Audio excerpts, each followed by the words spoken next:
Good Good morning. morning. You go. You're taking the controls today. You do the intro. All right. Good morning, good afternoon, good evening, depending where you are joining us from the world.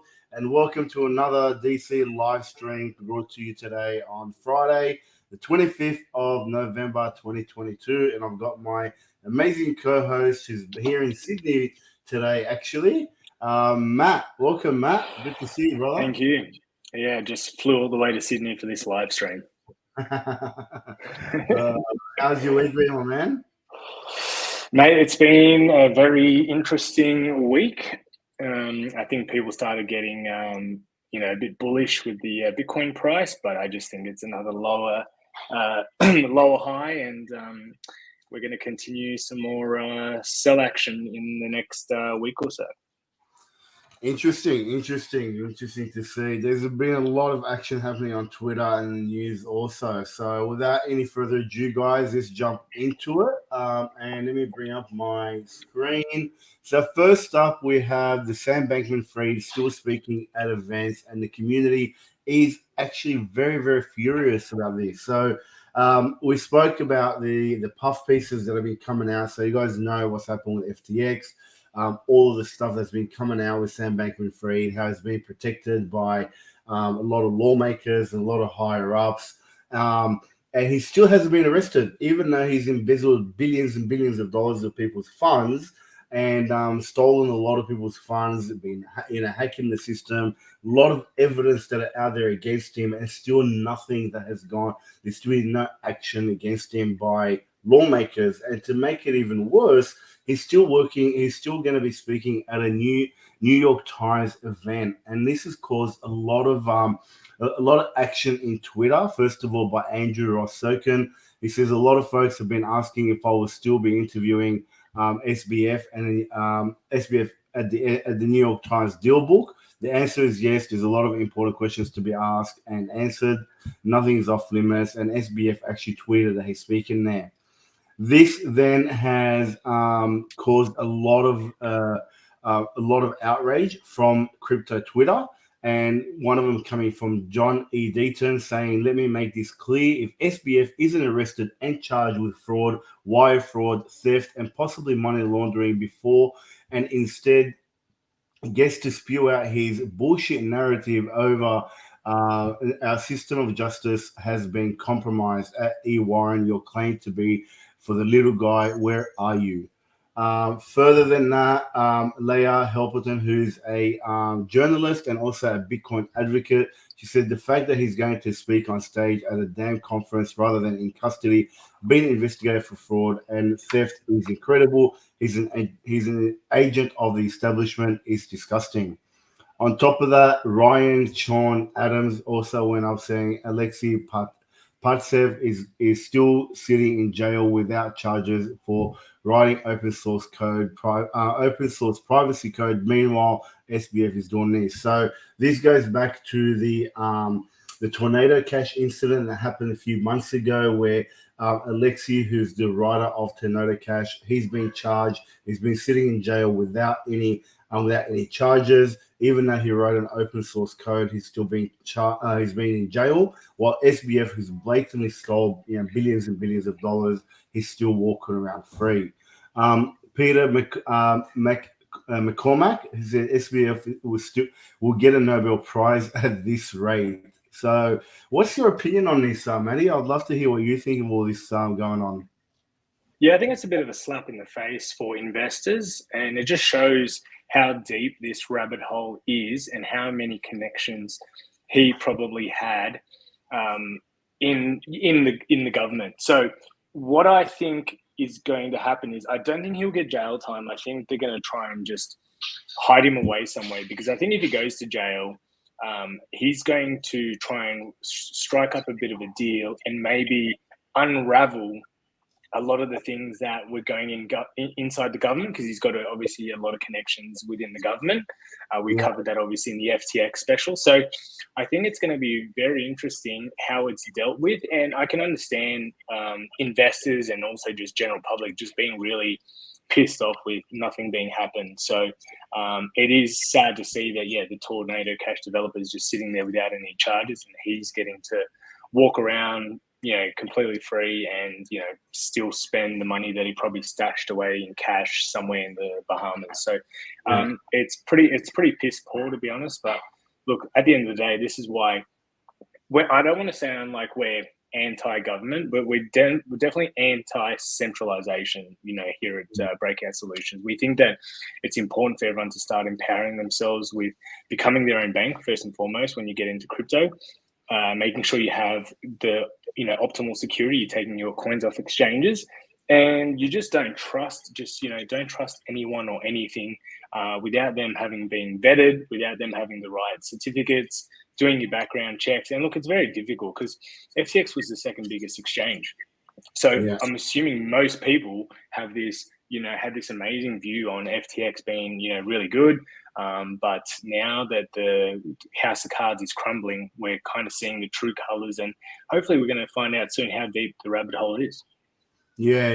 Look, and I totally agree with you. I mean, we try to have a balanced view here, Breakout Solutions, but obviously what's happened with SBF and the whole FTX saga, the collapse, the amount of people that have lost money, the amount of people that have taken their lives because of this, it's absolutely ridiculous. And I saw things on Twitter where there's evidence that he spent like 10,000 hours, with lawmakers, and they still didn't see this happening. I mean, it's one thing when he can pull the wool over everybody else's eyes in the public, but these lawmakers, their job should be to investigate and make sure that these regulated exchanges are doing the right thing. And when an exchange like this, that's obviously, has been very, very reckless with people's money, is out there and lost a lot of people's money right under the nose of lawmakers, it makes you question what on earth is going on. And actually is more and more evidence why we need decentralization and why Bitcoin will come back stronger than ever. I think this is going to really encourage a lot of people to investigate Bitcoin. It's bringing a lot of attention to the space. I feel very, very bad for the people that have lost their money. Luckily for us, a lot of our members, all of our members were warned about this 2 days before the collapse and the pause of withdrawals happen. But it shows why we need something like Bitcoin where it's not controlled by anyone. And there's not one government around the world that can control Bitcoin. And I think what we're seeing right now in 2022 and what we're going to be seeing in 2023 is going to shape a lot of what happens in the next bull market. Hopefully, this is going to shake out a lot of the bad actors, because I feel that the last bull market, Bitcoin was poised to go well over $100,000, but it didn't, and nobody really knew why. And now that we see that, SBF or FTX actually had no Bitcoin on their balance sheet, but they were selling Bitcoin, so they were literally selling fake Bitcoin to people, shows why the price of Bitcoin was suppressed in the last bull market. And hopefully, we're going to have an amazing run in the next bull market. So, very interesting times ahead. We're definitely going to keep an eye on this, guys, and keep you up to date with what we're seeing. Yeah. All right, on to the next news article. We've got Australians are warned not to use any fake cryptocurrency paper wallets. So Australians are being cautioned to avoid suspicious appearing fraudulent Bitcoin paper wallets that trick users into accessing a good crypto wallet, but eventually deplete their cryptocurrency holdings on November 22nd. Sorry about the background noise. We've got someone doing some construction, so hopefully it's not bothering you guys. So basically, I saw this on 9msn.com the other day, where literally there was a piece of paper with the Bitcoin symbol with the QR code, and people were someone was leaving them on the floor around the Sydney CBD. And what you had to do is obviously scan the code. It said that there was $16,000 worth of cryptocurrency to be collected, but you needed to pay the transfer fee or something like that. So I hope no one who's watching this is from Sydney saw that and also tried to get it. When something seems to be too good to be true, it usually is, guys. So if you had stumbled upon this, hopefully you were smart enough to realize that, first of all, hopefully you're an honest person, and if someone did lose their crypto, you should be handing their keys back. But I can understand the temptation if you did find something like this, that you'd want to collect the so-called prize and get the funds off. But if, like I said, if something seems too good to be true, then it usually is. Yeah, look, I totally agree with that sentiment. And crypto scams are still rife in the industry. Just understand that there is no need for anyone to charge you upfront for a transaction fee before making a transaction. If anybody's doing that, then actually that that's a big, big red flag.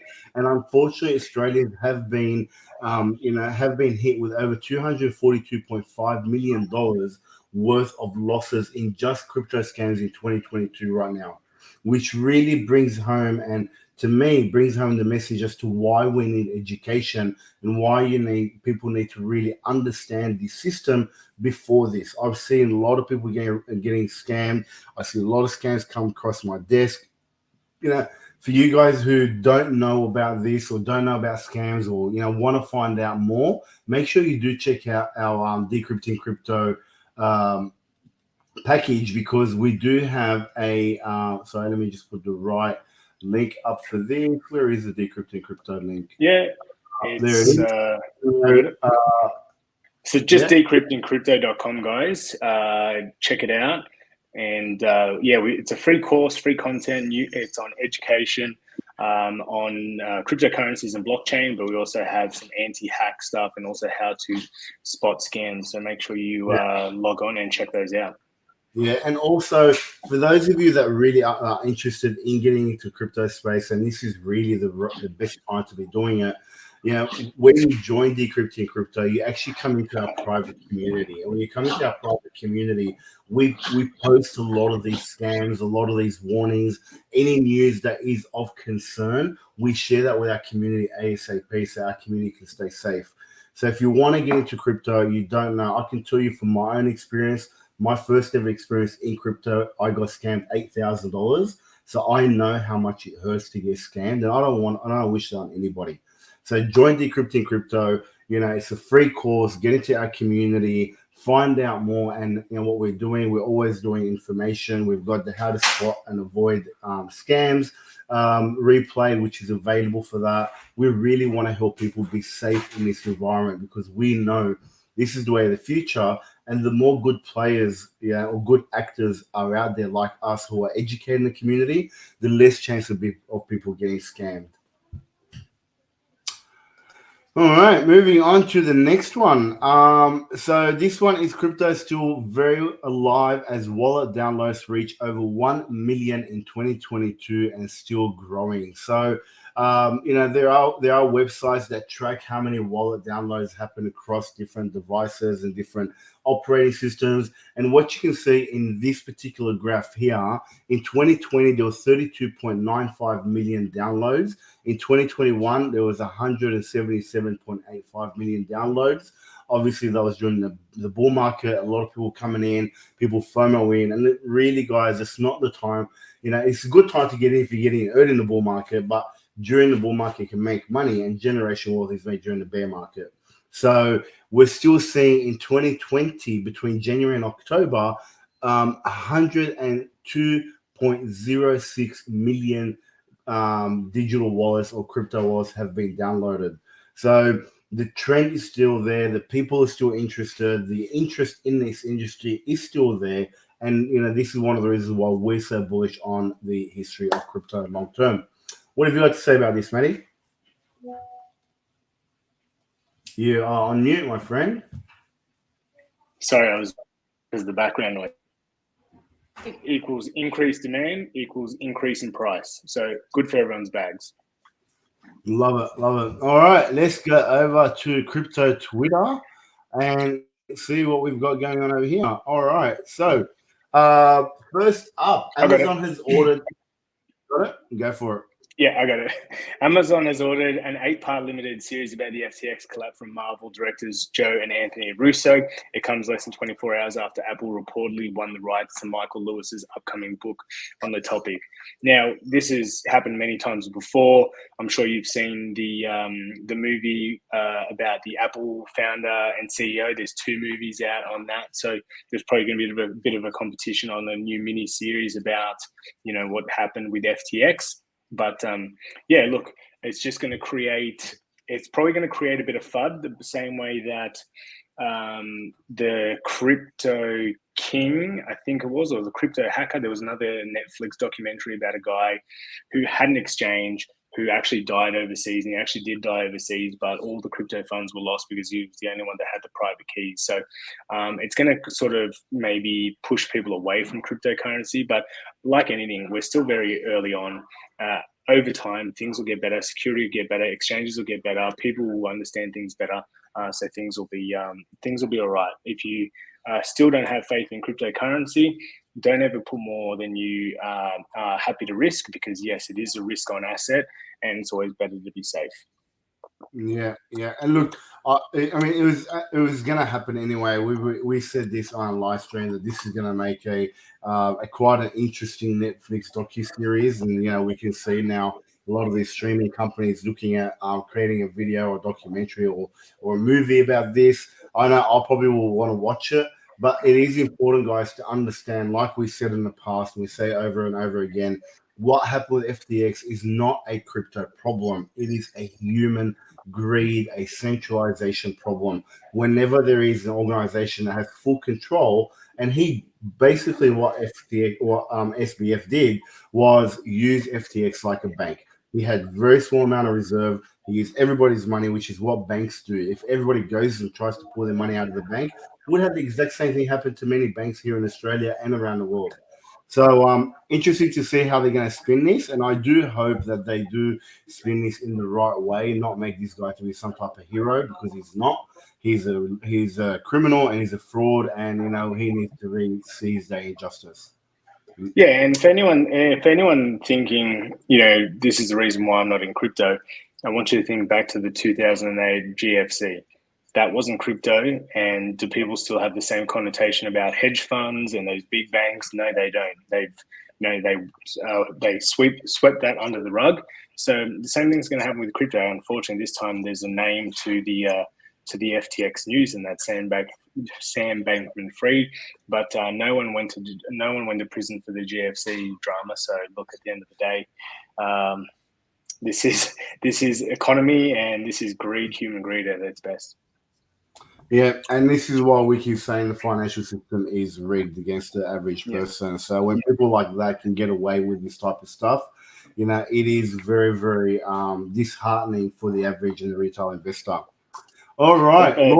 Don't forget to change the banner. Twitter highlights. Oh, yes, Twitter highlights. This is why you need to be doing, mate. You're on the ball. All right. Lawmakers draft amendments allowing Russia to create a state-controlled crypto exchange. So, interestingly enough, and we've spoken about this, that the more that countries are weaponizing the economy, or weaponizing the dollar and weaponizing currencies, and using the SWIFT system for sanctions and whatnot, more and more countries are going to look for ways that they can get out of the SWIFT system. And obviously, Russia, who's one of the world's largest countries, been at war with Ukraine, has been sanctioned, and now they're starting to look at other ways in which they can accept payments, and they're even changing their own law to. If you guys remember last year, Russia was anti-crypto and anti-Bitcoin because of the decentralization and because of the lack of control that they can have over it. But even a communist country like Russia, who's now being sanctioned, is starting to see the benefits of decentralization and not having any central power that has control over money. So this is a good move forward, in my opinion. Obviously, a government-controlled exchange, you still want to do the same thing, right? You'd want to buy your crypto, take it off, and put it in your own wallet. There's one lesson to learn here. Always have self-custody of your cryptocurrencies. Anything else to add to that, Manny?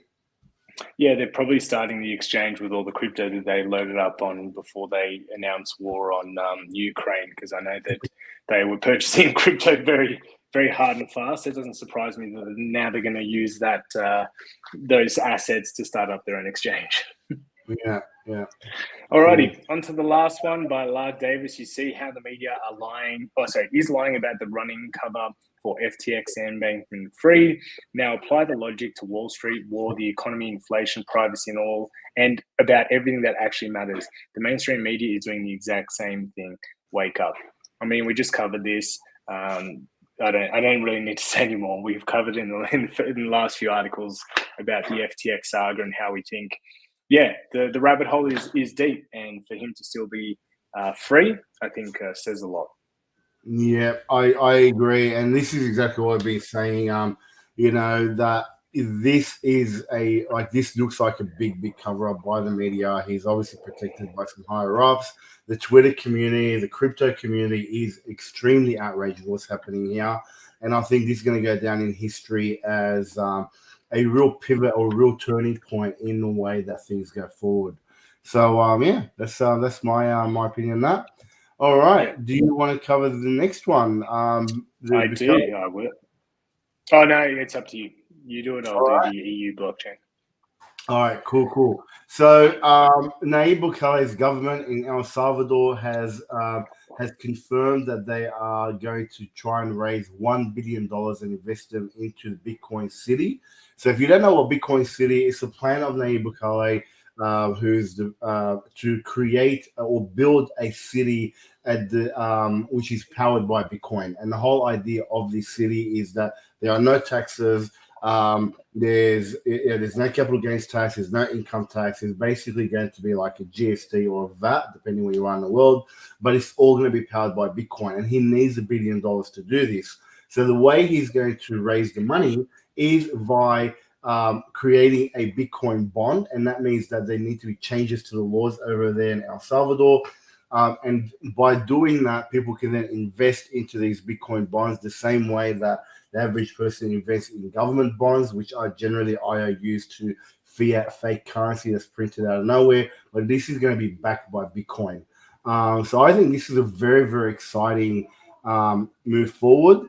And I think if he does get this up and running, it's going to be a turning point for El Salvador. And I've said this before, and I'll say it again.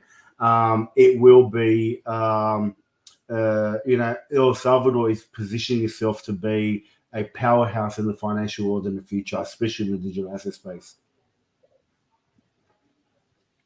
All right, over to you, Maddie, with the European blockchain infrastructure plan. Yeah, so obviously, excuse me, European Parliament passed a vote on EU's Digital Decade Policy Program, which includes investing in a cross-border blockchain infrastructure as part of its goal for 2030. So existing European blockchain initiatives may receive more support to build blockchain-based public services. So we all know the EU is a combination, I think it's 16 countries, I could be wrong on the amount of countries, but they all have the euro, which they developed, I think, over 20 years ago now.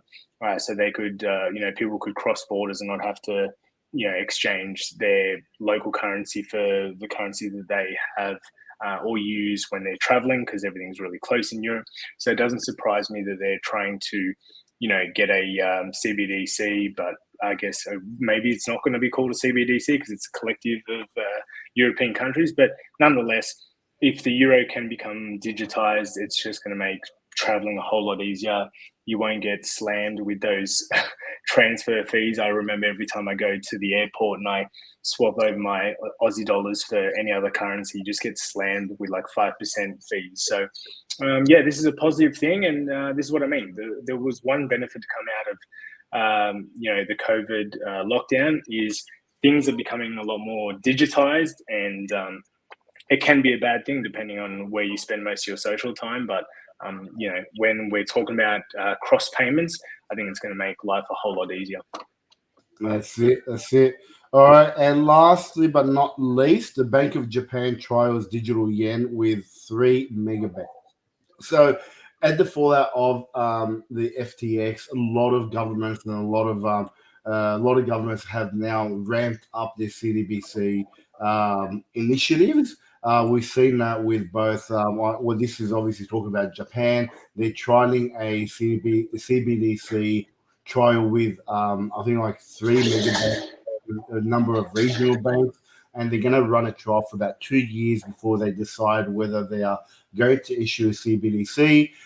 Also, further than that, I think it was India's also doing the same thing. America is also trialing a 12-week program with, I think it's like BNY Mellon, Citibank, HSBC, and others.